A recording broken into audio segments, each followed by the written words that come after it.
बाजीगर कौन होता है भाई? हार के जीतने वाले को बाजीगर कहते हैं सेनोरिटा। तो 3 कैटेगरी के स्टूडेंट्स हैं अभी के लिए, करेक्ट, और सबकी स्ट्रैटेजी अलग अलग होनी चाहिए।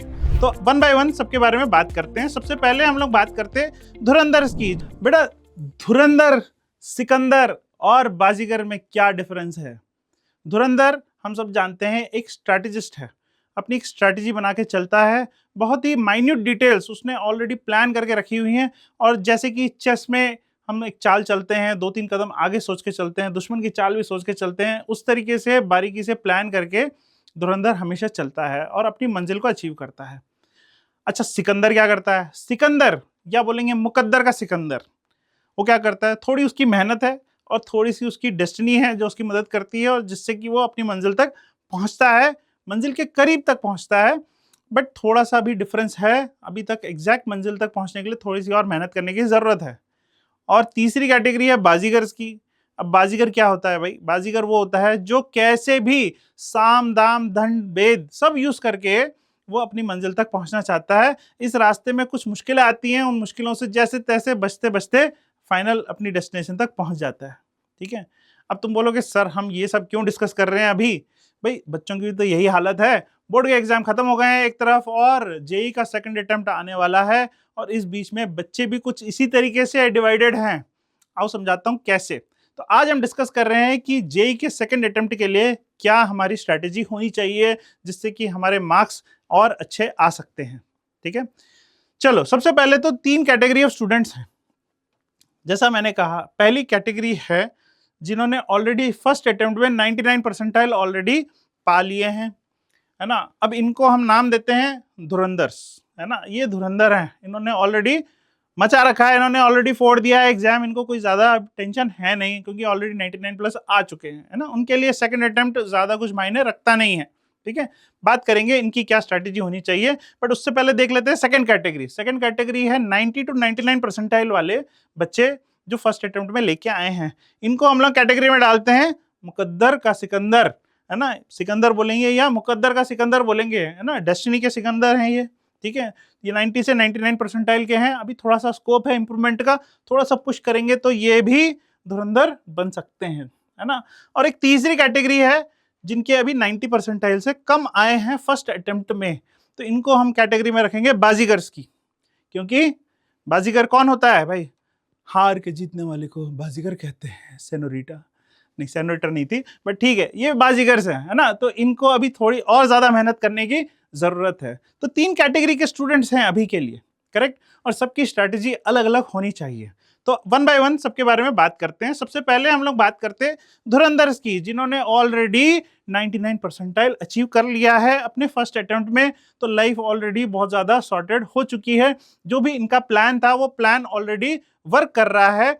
ऑलरेडी इनको पता है एग्जैक्टली किस तरीके से एग्जाम को क्रैक करना है। ठीक है, तो इनके लिए एडवाइस ये है कि अभी फोकस करो ऑन जेई एडवांस। अभी बहुत ज्यादा जेई मेन पे फोकस करने की जरूरत नहीं है। बहुत ज्यादा फाइट करोगे तो हो सकता है थोड़ी सी परसेंटाइल बढ़ जाए, बट बहुत ज्यादा बेनिफिट नहीं है। इससे अच्छा है कि जेई एडवांस पे फोकस करेंगे, है ना। क्वेश्चंस कैसे करने हैं? क्वेश्चंस ऐसे सॉल्व करो जो मल्टी कॉन्सेप्ट हो, है ना, या फिर थोड़े कॉम्प्लिकेटेड हो, थोड़ा हाई लेवल के क्वेश्चंस हैं, उनको उनके ऊपर फोकस करो अभी ज्यादा। ठीक है, साथ में अपनी स्पीड मेंटेन करो। डेफिनेटली जेई मेन के मॉक टेस्ट जरूर लिख सकते हो, जेई मेन का सेकंड अटेम्प्ट भी दे सकते हो, बट बहुत ज्यादा उस पर फोकस नहीं करना है, बहुत ज्यादा दिमाग नहीं लगाना है। करो, अच्छी बात है, फॉर प्रैक्टिस कॉन्सेप्ट सारे के सारे रिवाइज हो जाएंगे, एक अच्छी बात है, इसलिए कर सकते हो, है ना। और जो जो भी कॉन्सेप्ट पढ़ रहे हो उसको थोड़ा सा और डीपली एनालाइज करना जरूरी है। हर क्वेश्चन का एक plan A, plan B, plan C होना चाहिए, उसको कैसे अटेम्प्ट करना है ना, ये बहुत जरूरी होता है फॉर जेई एडवांस। ठीक है, तो इस स्ट्रैटेजी से वर्क करेंगे सारे के सारे धुरंधर्स। चलो भाई, दूसरे के बारे में बात कर लेते हैं। सेकंड कैटेगरी है अपने पास में सिकंदर्स की, जो अभी 90 से 99 परसेंटाइल के बीच में उनकी फर्स्ट अटेम्प्ट में स्कोर आया है।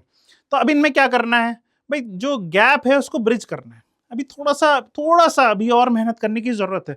बहुत अच्छी मेहनत आपने की है, बट थोड़ी सी और अपने आप को, थोड़ा सा और अपने आप को पुश करोगे तो तुम भी धुरंधर की कैटेगरी में शिफ्ट हो सकते हो, है ना।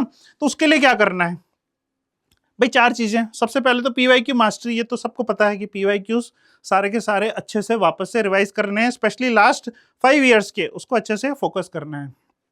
सेकंड है प्रिसीजन ट्रेनिंग, तो अपनी टाइमिंग और एक्यूरेसी दोनों को मेंटेन करके चलना है। ऐसा नहीं कि एक्यूरेसी बढ़ाने के चक्कर में ज़्यादा टाइम दे दिया, ये नहीं होना चाहिए। और बहुत ये भी नहीं होना चाहिए कि बहुत स्पीड से क्वेश्चंस को सॉल्व कर रहे हैं तो एक्यूरेसी ड्रॉप हो गई है, ये भी नहीं होना चाहिए। तो दोनों का जो संतुलन है टाइमिंग का और एक्यूरेसी का, ये मेंटेन करके चलना है, ठीक है।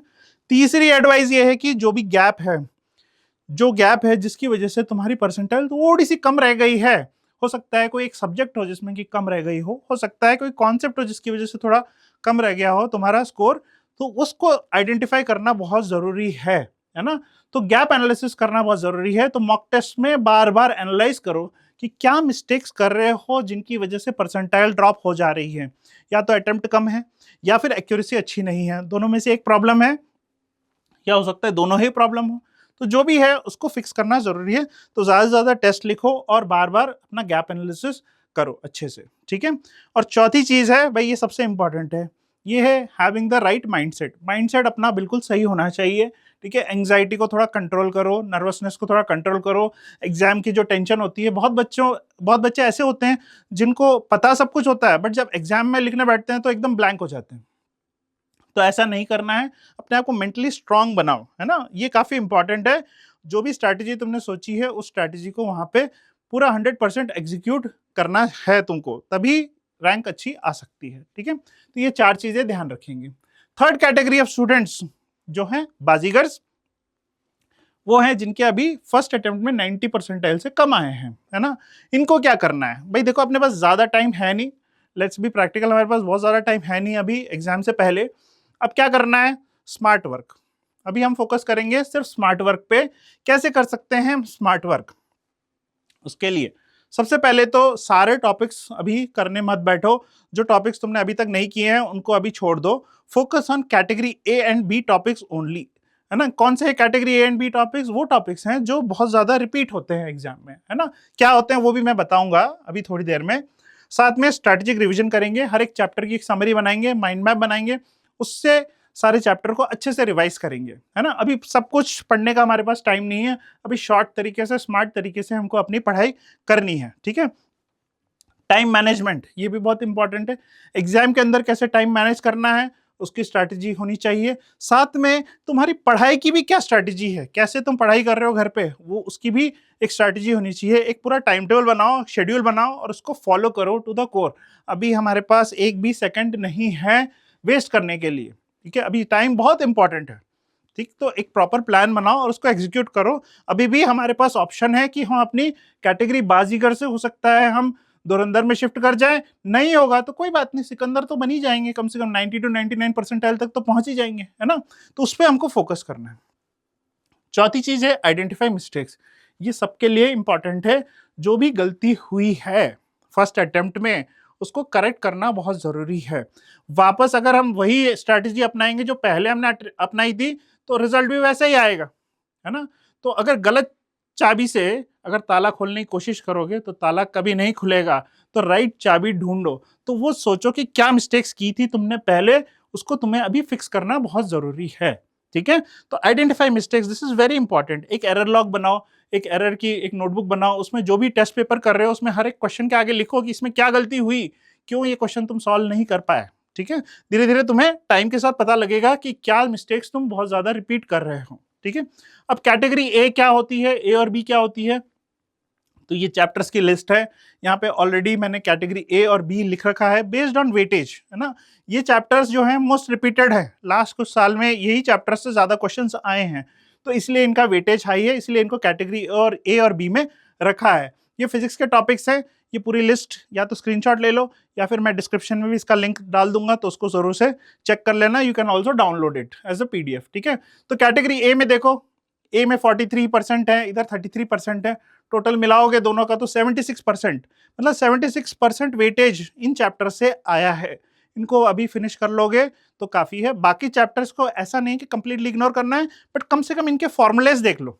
अगर टाइम बच रहा है तो कैटेगरी सी भी देख लो, तो 14% इसको भी ऐड कर देंगे, तो टोटल 91% वेटेज के चैप्टर्स हमारे कंप्लीट हो जाएंगे फिजिक्स में, ठीक है। तो ये कंफर्टेबल जोन है, ये कर सकते हो तो बहुत अच्छी बात है, इससे काफी एडवांटेज मिलेगा। केमिस्ट्री में बात कर लेते हैं। केमिस्ट्री में भी सेम, कैटेगरी ए और बी के चैप्टर्स इतने हैं, इधर 43% है, इधर 25% है, टोटल मिला के 70% इन कैटेगरी ए और बी से कवर हो जाते हैं। टाइम बच रहा है तो कैटेगरी सी भी कर लो। टोटल मिला के इनका 90% चैप्टर्स जो है, 90% वेटेज जो है हम इन चैप्टर से कवर कर लेंगे, ठीक है, केमिस्ट्री में। तो ये सारे इंपॉर्टेंट चैप्टर्स हैं। अगेन बोल रहा हूँ, इसकी लिस्ट में पीडीएफ की तरह इसमें डिस्क्रिप्शन में डाल दूंगा, तो उसको डाउनलोड कर लेना और इसको इसके ऊपर ही अपना प्लान बनाना, ठीक है। मैथ्स में देखेंगे तो यहाँ पे 47% इधर है, इधर 29% है, टोटल मिला के 76% है। कैटेगरी सी को भी मिला लेते हैं, 11.9%, टोटल मिला के 88% यहाँ पे इन चैप्टर से हम लोग कवर कर सकते हैं। 88% ऑफ द सिलेबस हम इससे कवर कर सकते हैं और ये सारे इंपॉर्टेंट चैप्टर्स हैं, ठीक है। तो इसी पे अपन फोकस करेंगे अभी के लिए। साथ में भाई ये तो हो गई नॉलेज की बात, साथ में स्ट्रैटेजी भी हमारी क्लियर होनी चाहिए। इस पे एक मैंने बहुत अच्छा वीडियो बनाया है, इसको जरूर से चेक करना, एक्स्ट्रा मार्क्स के यूट्यूब चैनल पे, 5 टेस्ट टेकिंग स्ट्रैटेजीज। इसमें हम अलग अलग स्ट्रैटेजीज के बारे में बात कर रहे हैं। इसमें मैं बता रहा हूँ कि कैसे, कौन सा सब्जेक्ट पहले पिक करना चाहिए और क्यों पिक करना चाहिए। कुछ बच्चे केमिस्ट्री से स्टार्ट करते हैं, कुछ बच्चे मैथ से स्टार्ट करते हैं, तो कौन सी स्ट्रैटेजी बेटर होगी, ये सारी चीजें मैंने इसमें डिस्कस की है। साथ में ये भी बताया है कि कौन सा अप्रोच यूज कर सकते हैं। तो there are different types of approaches, जैसे 3 पास अप्रोच हो गया, अभिषेक मेथड हो गया, है ना, और भी बहुत सारे तरीके हैं। उनको यूज करके एग्जाम में एक अपनी स्ट्रैटेजी बना के चलो। जब पेपर हाथ में मिले तो तुम्हें पता होना चाहिए एग्जैक्टली कि तुम क्या स्ट्रैटेजी अडॉप्ट करने वाले हो, कितनी देर में तुम कहां तक पहुंचोगे, एग्जैक्ट फाइनल डिटेल्स तुम्हें पता होनी चाहिए। अगर इस तरीके से अटेम्प्ट करोगे तो डेफिनेटली परसेंटाइल काफी इंप्रूव हो जाएगी। तो चलो समराइज कर लेते हैं पूरी चीज को, क्या क्या करना है। सबसे पहले तो भाई अभी तक जो भी तुमने किया है उसमें आइडेंटिफाई करो कि क्या मिस्टेक्स हुई हैं। देखो फर्स्ट अटेम्प्ट में कुछ तो मिस्टेक्स हुई होंगी, उसको ठीक करना बहुत जरूरी है। तो first step is identify the mistakes, क्या गलतियां हुई थी, उन गलतियों को ठीक करो सबसे पहले, ठीक है।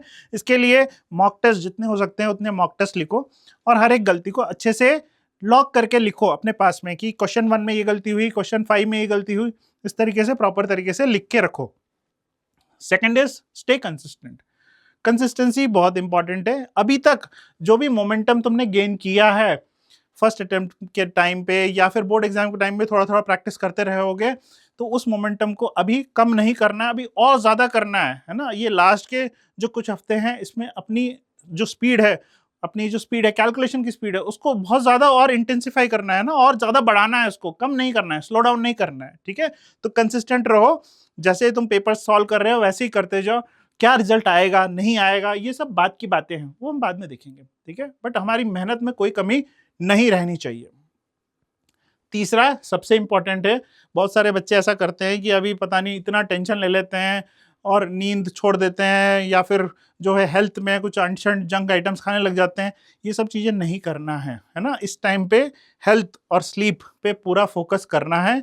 अच्छे से एक फिक्स रूटीन के साथ करो, नींद भी अच्छी निकालो, एट द सेम टाइम पढ़ाई भी बराबर तरीके से करो, है ना। अभी बोर्ड्स भी हो चुके हैं तो कोई और ज़्यादा टेंशन नहीं है, एक्सक्लूसिवली तुम जेईई की तैयारी अभी अच्छे से कर सकते हो, ठीक है। बहुत बच्चे ऐसा करते हैं कि अभी गड़बड़ कर देते हैं, लास्ट मिनट में हेल्थ डिप हो जाती है उनकी और एग्जाम लिख नहीं पाते हैं। भाई इस बात को समझो कि लास्ट के 2 साल में जितनी तुमने मेहनत की थी सारी वेस्ट हो जाएगी अगर ये हेल्थ तुम्हारी डिप्लीट हो जाती है तो, है ना। तो हेल्थ पे भी अपना पूरा फोकस करना है बेटा। भले ही तुम धुरंधर हो या सिकंदर हो या बाजीगर हो, सबकी मंजिल एक ही है, हमको अपने ड्रीम कॉलेज तक पहुंचना है। और तुम्हारा जो ड्रीम कॉलेज है वो जस्ट कुछ कदम दूर पे है ना। तो अभी जितनी भी मेहनत की है तुमने लास्ट के 2 साल में, वो मेहनत रंग लाएगी अगर अपनी मोमेंटम को तुम स्लो डाउन नहीं करोगे तो। अभी हिम्मत नहीं हारनी है, अभी डबल एनर्जी, ट्रिपल एनर्जी, जितनी एनर्जी हो सकती है उतनी एनर्जी के साथ मेहनत करनी है और अपनी मंजिल को पाना है। किसी भी तरीके से हिम्मत नहीं हारनी है, लगे रहो। एग्जाम में डेफिनेटली तुम्हें सक्सेस मिलेगा, ठीक है। रिजल्ट क्या आएगा क्या नहीं आएगा वो बात की बात है, मेहनत में कहीं भी कोई कमी नहीं रहनी चाहिए। जल्दी जल्दी कमेंट सेक्शन में लिख के बताओ कि किस दिन तुम्हारा एग्जाम है और क्या स्ट्रैटेजी तुम फॉलो करने वाले हो। और कोई भी अगर डाउट है तो उसको जरूर से लिखो, हम तुम्हारी मदद करेंगे जरूर से, ठीक है। चलो मिलते हैं अगले वीडियो में।